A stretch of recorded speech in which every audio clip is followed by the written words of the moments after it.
Start it up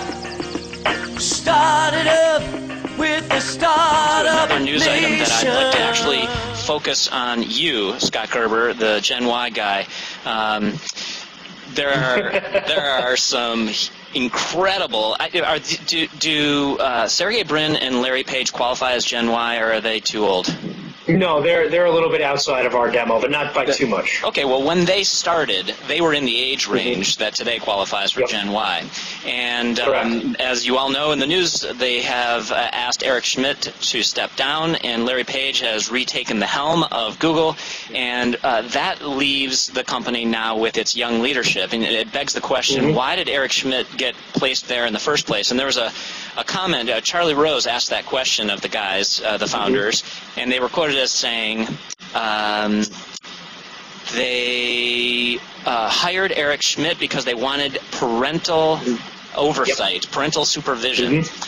It's a very self-deprecating thing to say. Obviously, they're incredibly talented and gifted visionaries. And the question I have for you is, for your Gen Y folks, as they consider starting businesses, should they be thinking about having a salty, seasoned, elderly person who is, old, gray, and on crutches? Yes. Yeah, exactly. Lead their business. I actually wrote an article about this for Entrepreneur about how young people today need gray hairs in the room because they serve as the puppet master.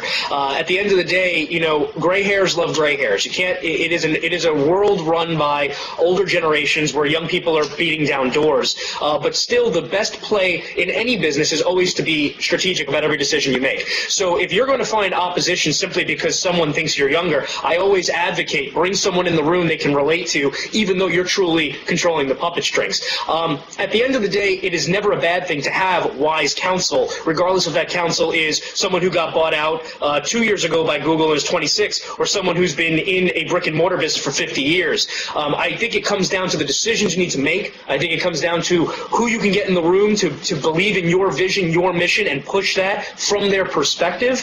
But frankly, I don't see a problem with parental supervision. What I do see is when older people don't realize the value of younger generations, think that they automatically deserve respect when they don't from us. Perfect example in the Social Network movie. I'll never forget, the Mark Zuckerberg character sitting across from the desk from the lawyer, and the lawyer's trying to get his attention. Here's a guy who, in theory, changed the world of communication. Yet this guy, because he's been a lawyer for 40 years, his elder, thinks that respect should be given. So my only advice would be make sure you're making a decision based on getting the right person in the room.